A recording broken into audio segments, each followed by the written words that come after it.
Hello, and welcome to the next installment of my Weather Q&A series.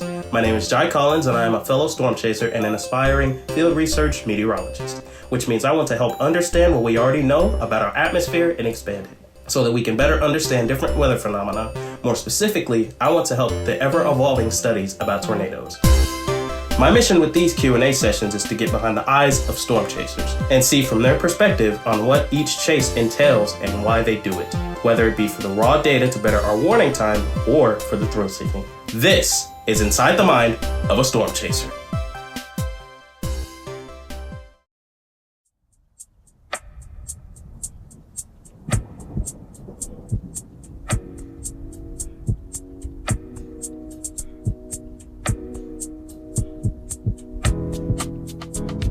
Hello and welcome back to another episode of my Weather Q&A series. I have a special guest with me, my editor, Mr. Eli Hill. Hello, everyone. 'Tis I, the guy who made the first episode.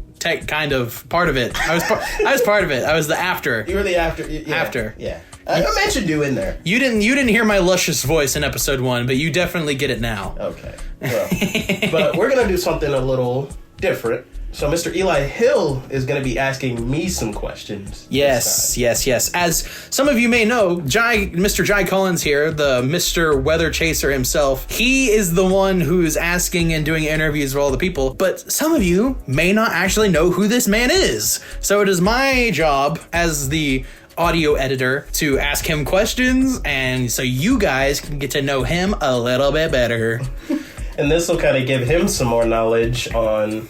Because I'm going to be teaching him some things as well, because he has zero knowledge. Yeah, we have a process on certain episodes, on like weeks when we don't have interviews. It'll be me and him, since I know absolutely nothing about storm chasing. This man is going to pick a topic or something, and then he's going to try and teach my small peon brain about tornadoes. They spin. Tornadoes spin, right? Right? I got that right? Yes, Mr. Eli. You got it. Dude, I got an A+ already.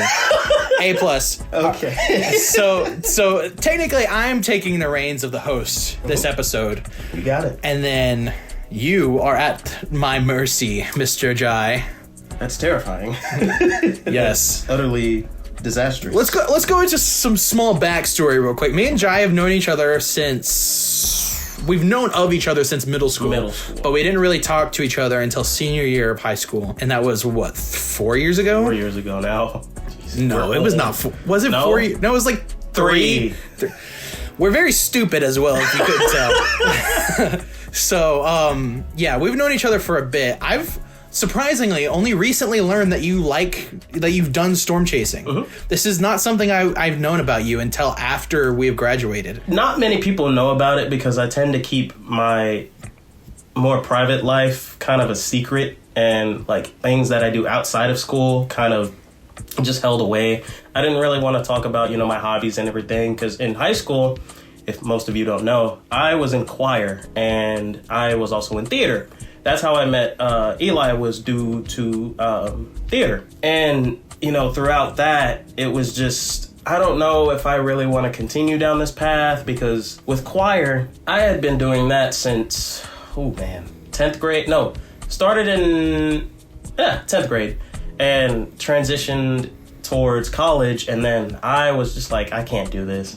And yeah, 1 year of college to do choir, and you're like, I don't know about this one, guys. It was just a lot, and the amount of education that you have to go through just to become your own conductor, or like just getting a choir job centered around anything related to that was super difficult.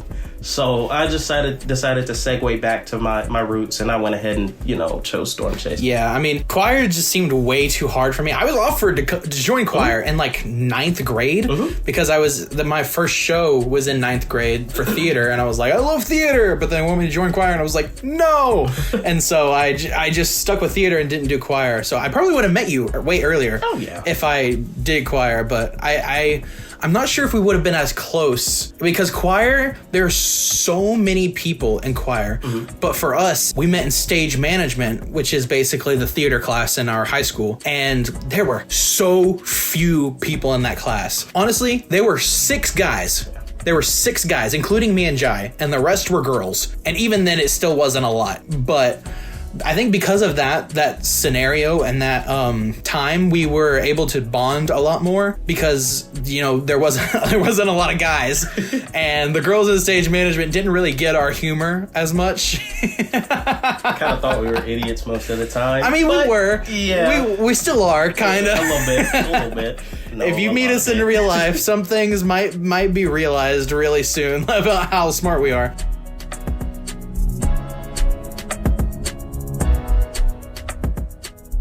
But this man right here is very, very smart about meteorology. Just kill me now. You got it. Just kill me now. Meteorology, right? You got it. Okay, cool. Oh, dude, I'm failing the test before I've even started. No. Oh God.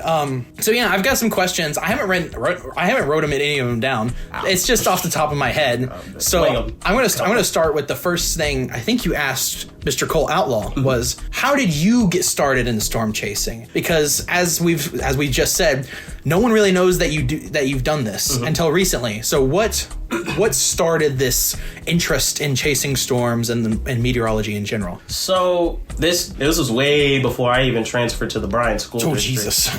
So I lived in Little Rock, Arkansas, and the TV show or Discovery Channel show Storm Chasers was when I got my first kind of when I first got enveloped into the I don't know how to put it, but the discovery of weather, different kinds of natural disasters, whether that be volcanoes, hurricanes, tornadoes, earthquakes, anything of that spectrum. But what caught my eye was tornadoes, solely because of Storm Chasers. It was a 5-season show, and I was a diehard fan. Like Mr. Cole Outlaw said on the last episode, you had to catch it when it came on around 5 p.m. Was Storm Chasers only tornadoes, or was it all kind of the spectrum?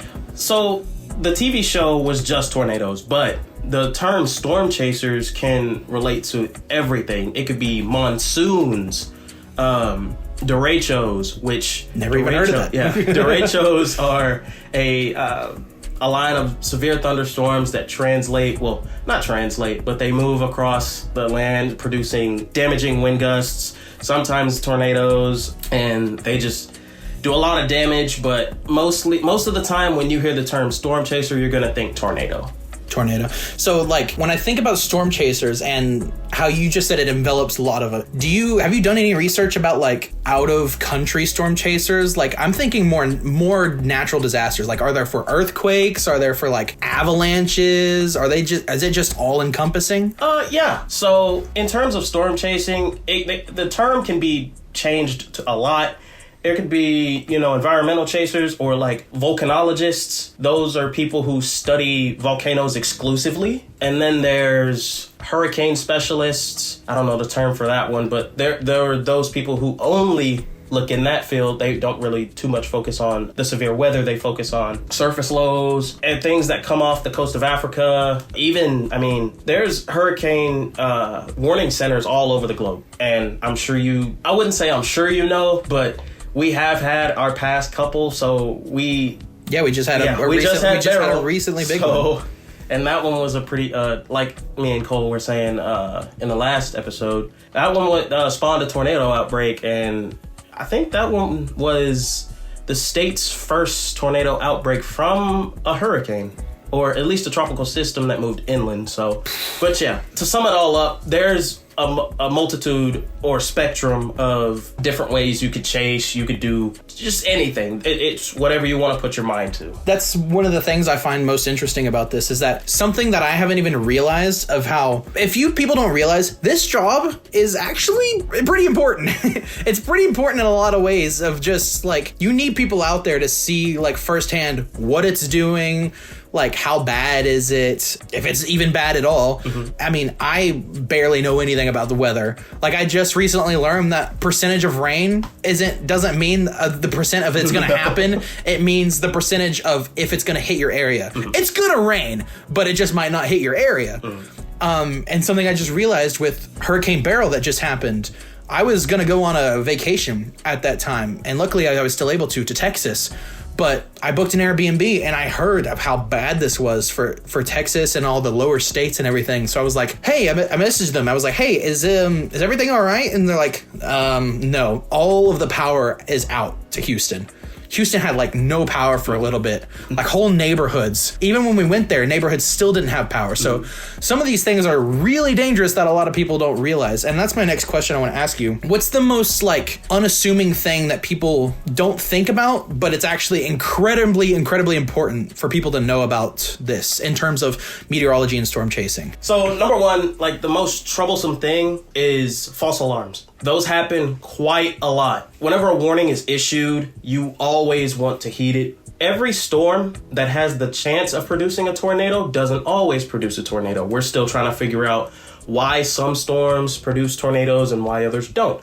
So it's a matter of you warn it to get people to do something. When people do something, that's how you know you did your job. And you can reduce the death toll, which we've succeeded in that for the past multitude of years now. The warning system has gone from, I want to say, I think it was 4 minutes to now 15 to 20 minutes lead time. So we're making a valiant effort towards pushing that even further. And these are just for tornadoes, yes, right? Yes. Now, hurricanes, you have days in advance, maybe even weeks in advance of hurricanes and such. Because you can see it forming before it even hits. Exactly. But there's also a thing as though, like, with hurricanes, rapid intensification can always occur right before landfall. There's nothing in the world that cannot be predicted. That is the one thing that will not happen, is that everything cannot and will not always be predicted. So, to sum it all up, once again, it's just getting people to heed warnings, getting people to do the right necessary precautions to protect their life and to keep them weather aware and weather safety. Anytime there's anything related to, not even weather, just in general. Just to backtrack a little bit, you said that one of the most dangerous things is false alarms. Yeah. How often are false alarms even happening? Because when I think of like tornado warnings and like tornado watch or whatever, you need to be like, okay, this is happening. We need to get to a storm cellar. We need to get to somewhere safe really quickly. But how often is it that you're safe anyways? You don't even need to listen. But like, I mean, obviously you want to listen to the tornado sirens and everything, but how often do you actually have false alarms? And has it gotten better? False alarms are quite frequent. So in Oklahoma, there was a supercell that had the chance of producing a tornado near the town of El Reno, and a tornado warning was issued. There was no tornado, and the people of El Reno took that as, okay, it was just a faulty report, false alarm, nothing happened. So they get the sense of, whenever a storm comes around, a tornado won't form. That's not always the case. Conditions have to be right, but when they're right, it's only a matter of just when. So people should, even if it might be a false alarm, people should, no matter what, heed the sirens, heed the warnings you get on your phone, heed all of that. Always.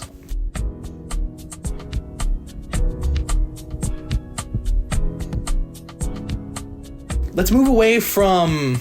Let's actually get back to asking about you and your meteor journey. The study of meteors. I want to go back to so you talked about how you got interested in it. What kind of steps did you take in order to start becoming more active in storm chasing and all that? Research. Heavy amounts of research. So this is going to get a little emotional really quick, or a little sentimental. I remember it like day was yesterday. I was going to a dentist appointment when I think I was around 11 or 12. And I saw this magazine, and I had learned that a couple of the storm chasers from Discovery Channel show Storm Chasers had passed away in a tornado from, I think, 2 years prior. And it was Tim Samaras, Paul Samaras, and Carl Young. incredible guys, incredible chasers. I'll speak about that tornado really quickly, but it was a monster in its own right. It was the unpredictability of the movement of everything. It came out of the gate going south, which is rare for tornadoes, and the way it expanded accelerated its speed, its forward speed, and its wind speeds in a matter of about seconds. And then it grew in width. It reached about 2.65 miles wide, which is the record for the widest tornado in history. And it caught them completely off guard. And unfortunately, we did lose those guys. There's a memorial site just to the south of El Reno, but I was able to visit on a previous storm chase when I was in Oklahoma before everything got started. And I was able to give my condolences and everything like that. So miss those guys. But yeah, so back on me for a little second. Research for sure. I had to take multiple steps in order to kind of like realize and see that this field is much bigger than I thought at first. I had to go into previous tornado events from the 1900s.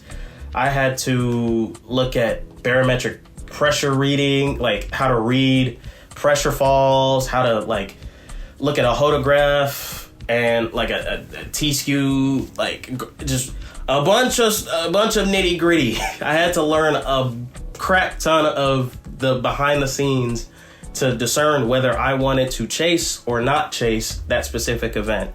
And when I say I felt like ripping my hair out most days, and I was just like, you know what? I think I'm gonna just go back to being a train conductor because Thomas the Tank Engine is sounding pretty good right now. So, but yeah, research and then heart.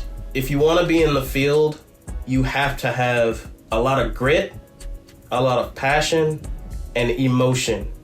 People who, and I hate to put it like this, there are people out there who are just doing this for financial gain. They want to get their pictures and get out of Dodge, especially when a tornado has just hit a town or a metropolitan area, like a massive metropolitan area, and they want to be the first to get the pictures, you know, and get their flick on, you know, Twitter, Instagram, whatever, and just gain money off of it. And that's not what you do. That's not what this field is for, and it's just disrespectful to the families. If you're just coming to just get the photo. Yeah, you got to have all that stuff. You can't just go in and, pardon my language, to half-ass it. You can't. You got to go full in, because if you go at 50%, you know, some people, it's going to affect a lot of people. If you're in a high position and you go 50%, you're not going to get all the information you need, and it could affect a lot of people.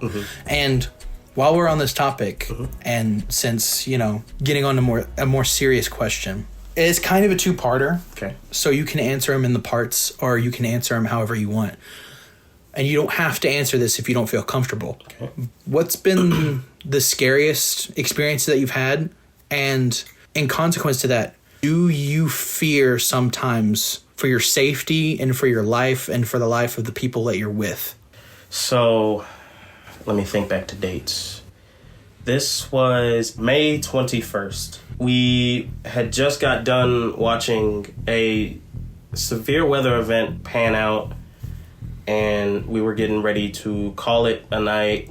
Me and Cole Outlaw had just gotten off the phone, and we were dead tired.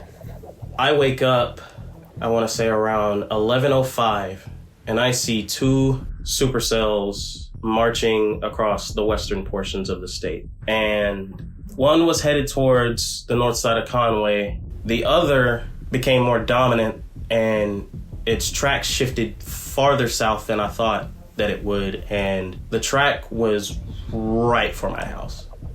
That was the first time I had felt legitimate fear, because as it got closer and I look out my front windows, all I saw was this huge wall cloud, this black mass just rotating.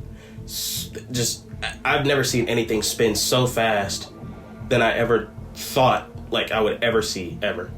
In my, 3 years of storm chasing now, I I hate to put it like this, but I damn near pissed my pants. I mean, it's a scary situation to be in. Oh, yeah.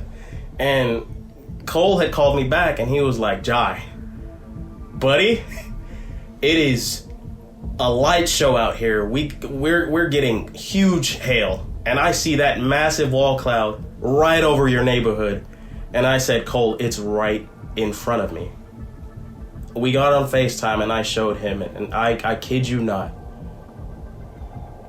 I've never heard Cole's voice quiver that much for the fact that a tornado could have dropped, and we could have lost everything.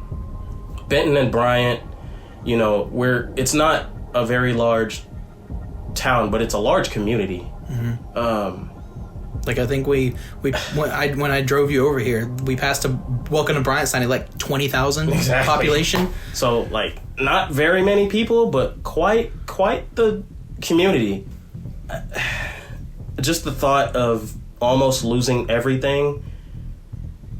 Never again have I just wanted to stop and think I could have lost my life that day.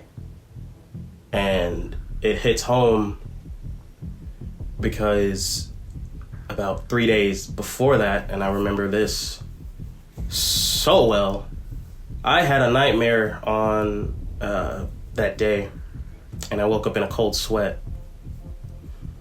We were on a storm chase in Oklahoma.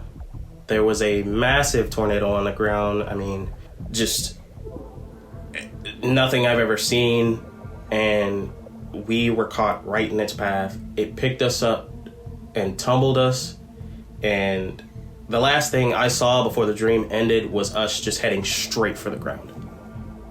I woke up, cold sweat, screaming. My mom ran in. Oh, no. I went to my sister. Excuse me. And I checked on everybody, and I was just like, are y'all okay? Blah, blah, blah, blah, blah, blah. And I was like, yeah, we're fine. You know, yeah, are you okay? And I was like, yeah, I just had a bad dream. So I think that was the first time I really thought that this field is serious, and you need to be serious if you want to be here. And that reaffirmed everything that I've ever wanted to do with storm chasing. So you said that tornado, it being right in front of you, almost made you quit, right? Or is that what you would say? Thankfully, it didn't drop, but the fact that it was so close, and that it was so, like, when I say I could see the rotation outside my window and little suction vortices trying to pop out and just everything, it was like I felt as though the storm was spitting in my face, saying, "Oh, you could lose your life whenever we feel as though it just is. Your life can be taken within a matter of seconds. You just don't know." And that shook me. It genuinely scared me.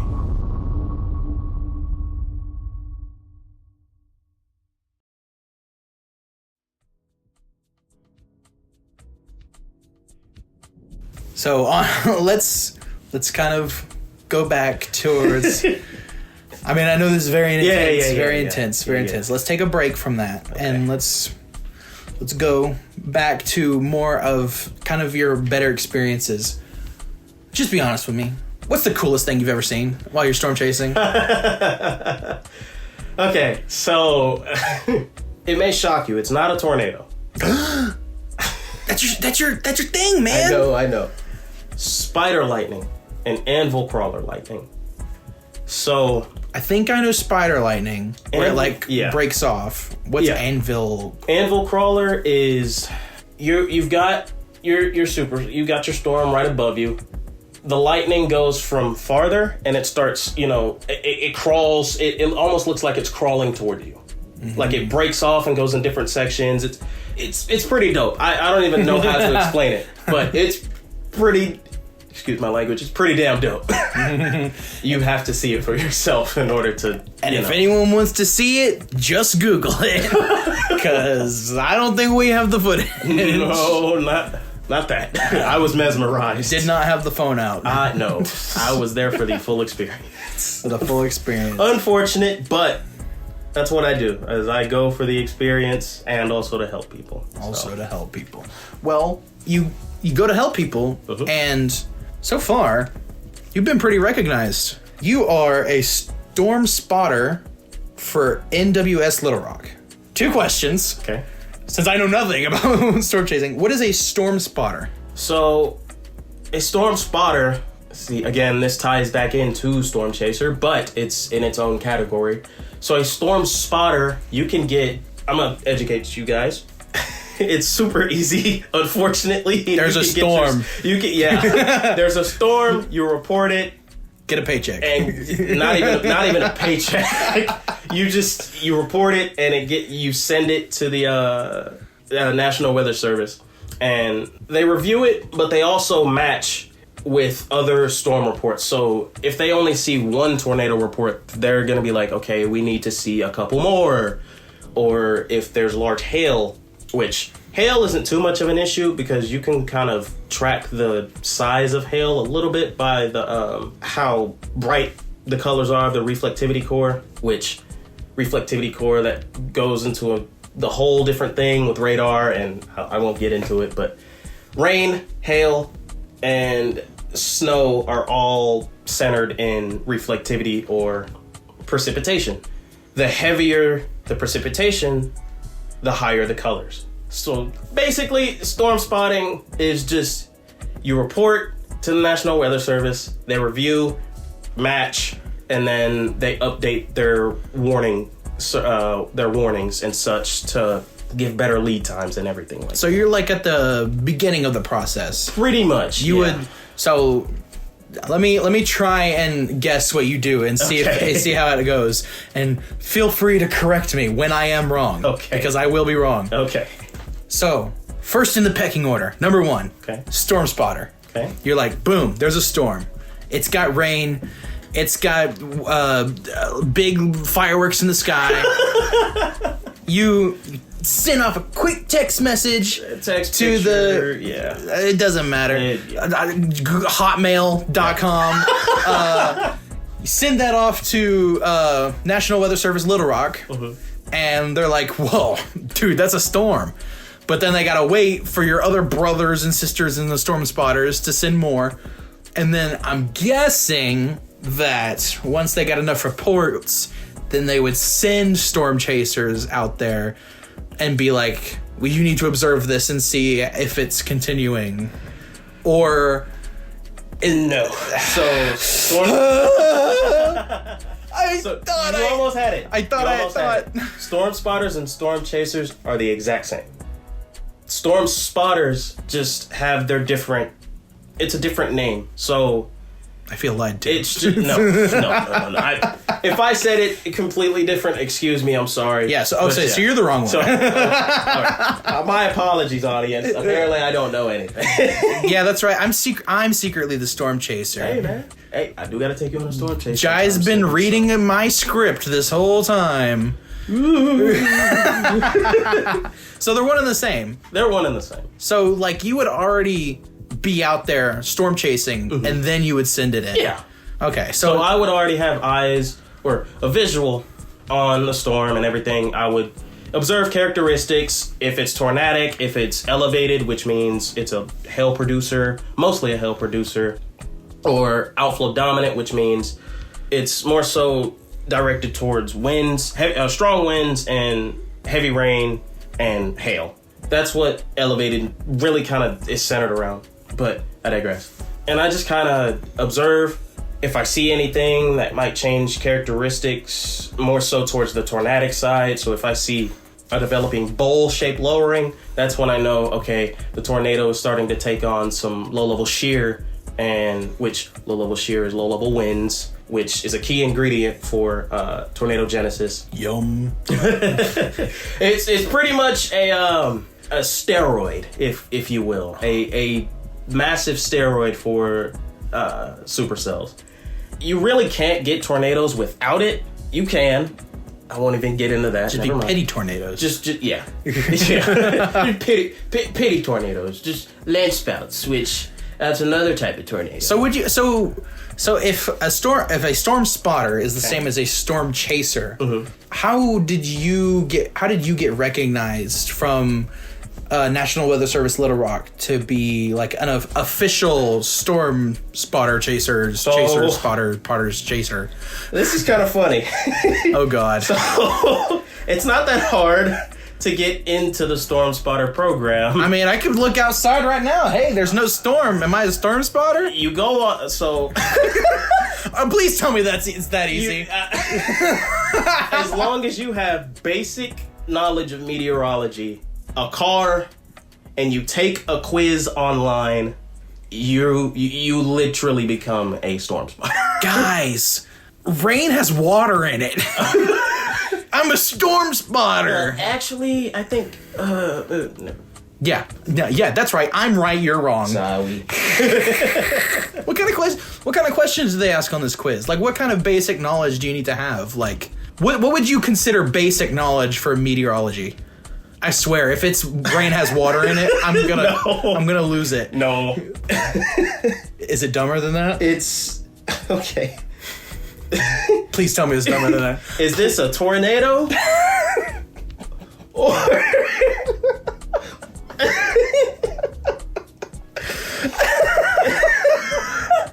is this? It's literally. Is this? I'm gonna use it. Hold on. Cut that out. Cut that whole part out. No, we're leaving this in. No. Man. We're leaving this in. Is it a tornado or is it a stick I found in my backyard? Pretty much something like that. Is this nail a piece of tornado debris? Or is this? It's something. It's just literally basic. Like when I say, is this cloud a rainmaker? Nimbus. A cumulonimbus. Like, and I mean, they're basic meteorology. You know, it is above just norm. Like, you go and take natural sciences or something like that, and you learn about the weather and stuff like that. Very minute things about the weather. You don't have to memorize anything cloud-wise and stuff like that. But it's... When I say it's literally just the smallest amount of knowledge that you need to have for it. Common sense. Common sense. That's the word. That's a thing a lot of people That's literally the word.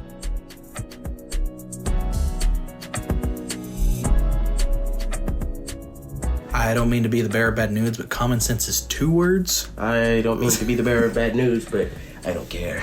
Oh, so savage. Hey, you'll be okay.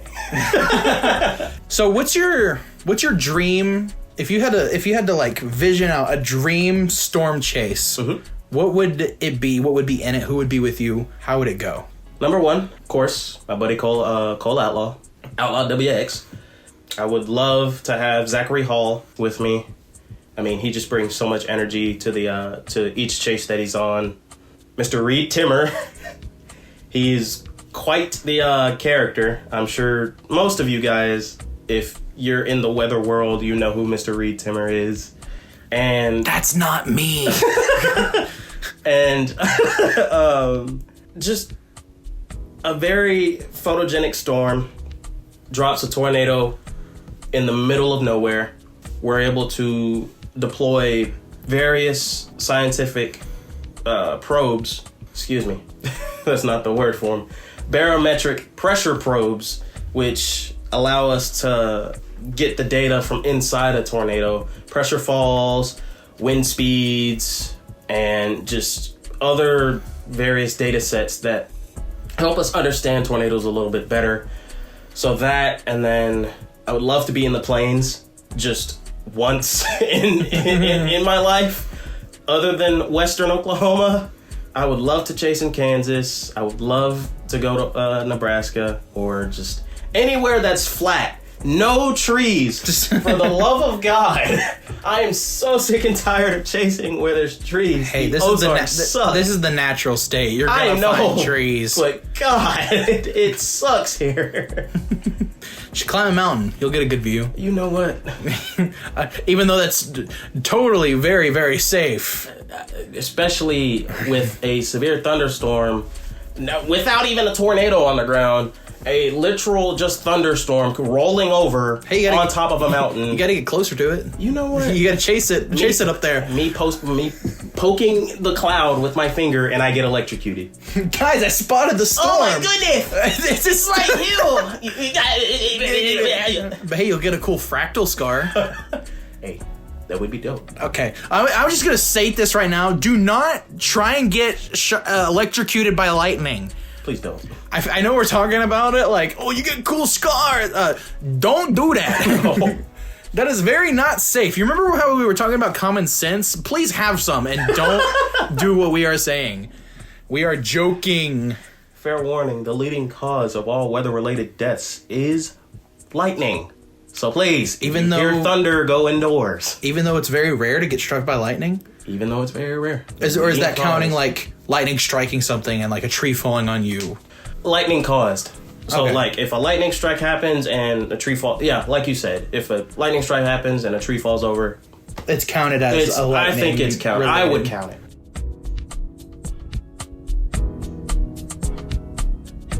All right, we're getting down to the meat and bones here. Okay. Getting kind of towards the end. I'm going to ask a few more things. Okay. First of all, I was saving this for the end, but I'm just itching to ask this question. Uh-oh. I want you to prepare for this. Okay. And I want the audience to prepare for this too. This is one of the most important questions, I think, in terms of meteorology and like storm chasing, tornadoes, all that. How realistic is Sharknado? Very unrealistic, unfortunately. I hate to be the bearer of bad news. There is no such thing as a tornado forming out of a cloud base with sharks just... In California. California barely sees tornadoes. Like the damage left behind in Sharknado, we barely see that in California. Dude, the first Sharknado movie, there's like 4 tornadoes filled with sharks right next to each other. At the exact same time. That's never going to happen. Let me not say never. Because, I mean, realistically, a tornado could pick up a shark. Yeah. Granted, I don't know why sharks would be that close to the beach in California. I mean, I'm not saying that they don't get close. I have never been to the beach in California. But I mean, waterspouts, while, we have fair weather and we have actual thunderstorms that, have a tornado over water, which those are stronger than fair weather waterspouts, but yeah, you're not going to see a shark that far inland with a tornado on the ground simultaneously and it picking it up and tossing it way inland and destroying all of Los Angeles. Exactly. And you're never going to see a storm chaser with a chainsaw rev it up and jump in the shark's mouth. No. Just a dark black mass inside of the shark's mouth. Oh, and just for the record, I'm thinking about the first Sharknado movie because that's the only one I know about. There's like 6 of those. 6 Sharknado movies. I don't know how it did so good. Because it's so bad it's good. It's so bad it's so bad it's good. But also, apparently, in the first Sharknado movie, you want to know how you get rid of Sharknadoes? How? You toss a bomb into it. And boom, tornado dissipates. Hey, Jai. Quick question. Okay. If you throw a bomb at a tornado, does it dissipate the tornado? No. If anything, the heat from the explosion would increase the tornado's strength. Heat expands. Exactly. So if anything, that would definitely intensify an ongoing tornado. So... Which there are fire tornadoes. I have read about this in a textbook. Yes. That's how I knew what waterspouts were, and I don't know what it's called, like dune storms. Yeah, like like desert dunes. Mm-hmm. Yeah, I knew what waterspouts. Aren't waterspouts like narrow, super narrow? Some can be wide. Waterspouts really don't have a generic size. Well, most of them are narrow because they are very weak. There's not much warm air flowing into them. It's all water, so mostly it's going to be quite weak, quite narrow. Mm-hmm. But there have been times where tornadic supercells over water have produced very large tornadoes, which in turn, or waterspouts, which in turn, whenever they go over land, they keep that same, they keep the same size, but surface interaction, friction, and stuff like that kind of keep those at bay. So you're not going to see waterspouts last very long, or coming close to the mainland. Yeah. Also, since we mentioned fire tornadoes earlier, how rare is that? I feel like a fire tornado wouldn't, even if it did form, it wouldn't hold that long because of how. Listen, I'm speaking out of ignorance. I just want to say that very clearly right now. Isn't fire like to keep a fire going? You need oxygen, obviously. Okay. Which tornadoes, a bunch of wind. Uh-huh. It's got oxygen in it. But isn't like. I know heat rises, but isn't fire, like to hold a fire, you need a fuel source and not just oxygen?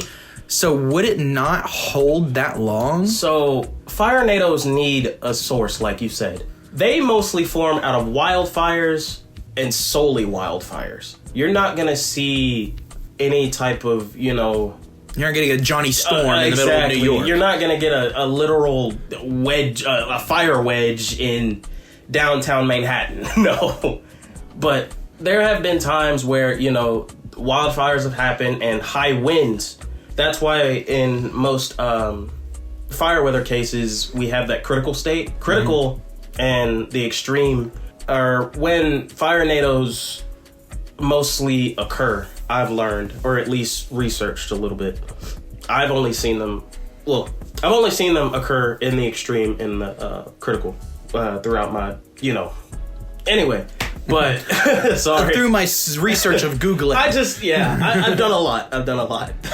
But you're definitely not gonna see just a fire tornado spawn out of a storm, or like a tornado hitting area of, like a transformer. Mm-hmm. It exploding, that produces a lot of heat. That would evaporate the funnel a little bit due to just the temperature difference. But eventually, through a process called dynamic piping, I'm not too knowledgeable about this definition, so if anything, leave the actual definition in the comments. But from what I've learned is dynamic piping is caused by just cloud matter being, because clouds are just water. Yeah. A lot of water. I watch Magic School Bus. So, yeah. So you're very educated. Very educated. Bill Nye, Magic School Bus. Dude, I could teach a whole course on, 5th grade science. Water, get hot, go in the sky. Pretty much. Condense into very fluffy thing with water. Yeah. Then get too heavy, waterfall. Cycle, repeat. It's the Magic School Bus. What's the actual term for it? Come on, you can do it. For that cycle? For that cycle. Come on now. Oh, God. Calling me out here. It's okay, because I don't know either. It's okay. I know I've heard of it. Condensation. Is just, the heat death of the universe. Bill.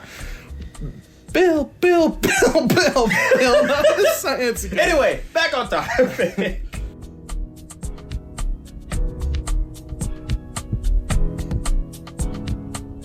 Yeah, so I got another second to last question.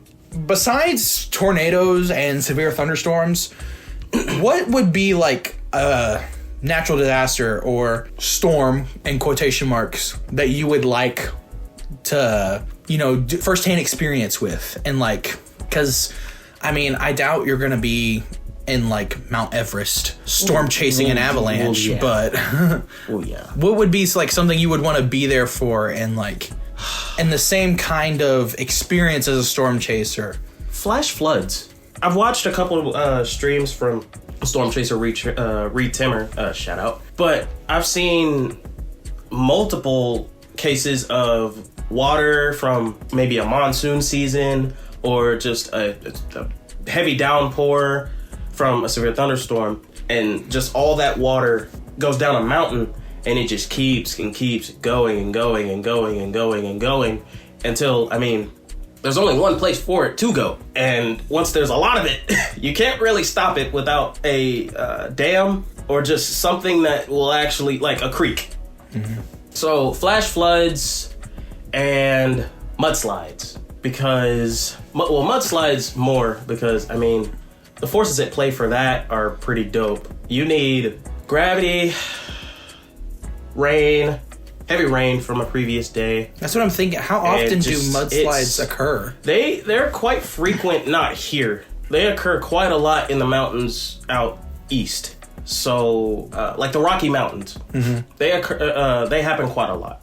It's just, it depends. I don't have a certain thing I want or don't want to experience. I kind of want to get a taste of everything. Mm-hmm. Jack of all trades, sort of? Yeah. Or is there one that you want to focus on more? Well, of course. Tornadoes. But, and then second would be hurricanes. But other than that, I mean, I kind of want to have a knowledge of everything. Just as a, if this doesn't, not to say tornadoes or hurricanes won't work out, because I'm sure it will, but yeah. All right, I got a last question for you. Lay it on me. And it's not about Sharknado, so you can rest easy. I will. It's about Sharknado 2. All right. No, I'm kidding. Flashbacks. If you had any advice for up-and-coming storm chasers, people wanting to get into the field, people who just want to know about it, what advice would you give to them? Do it. 2 words. Do it. There's nothing, and when I say nothing, stopping you from doing what you think you would like or would like to try. There's literally nothing stopping you from doing anything you ever want to do. Not even storm chasing, not even anything weather related. Like I said previously, you can do anything you want. It's just you have to have the right mindset. You have to have the right, skills for it. Of course, you need to do your research. You need to be educated on how to do it properly. But other than all of those nitty gritty things, in the great words of Shia LaBeouf, just do it. I was gonna say Shia LaBeouf earlier, but I didn't want to interrupt you. You were like going such a passionate speech, and I was just thinking Shia LaBeouf. Shia LaBeouf. But yeah. Just do it. Just do it. And do it to the best of your abilities. Advice for everyone, not just storm chasers. Not just that. Jai, man of all. I'm gonna say that now. Every time I'm gonna introduce you to someone, this is Jai, man of all. It's an honor, but I think I'd rather. I love how that honor had a question mark after it. It's an honor. I'm humble, but I appreciate the offer, but I think I might turn that down. I'm gonna double it to pass to the next person. Yeah. They can maybe be the master of everything. Master of everything. Or king of everything. We'll see. Which one's above which? We'll never know. Well, that was pretty much all my questions. I mean, I have a few more joke ones, but I figure that would be a good place to end it. I'm not going to ask you about Sharknado 27 million, the sharkening. You ask me anything about Sharknado ever again. Have you even seen Sharknado? Yes. Have you seen the second one? Yes. Have you seen them all? Yes. One of them has Neil deGrasse Tyson. I know. And Dragon Sharks. That's my favorite. The Dragon Sharks was my favorite. What is happening in this movie series? I don't even know, but let's... I feel like we should stop.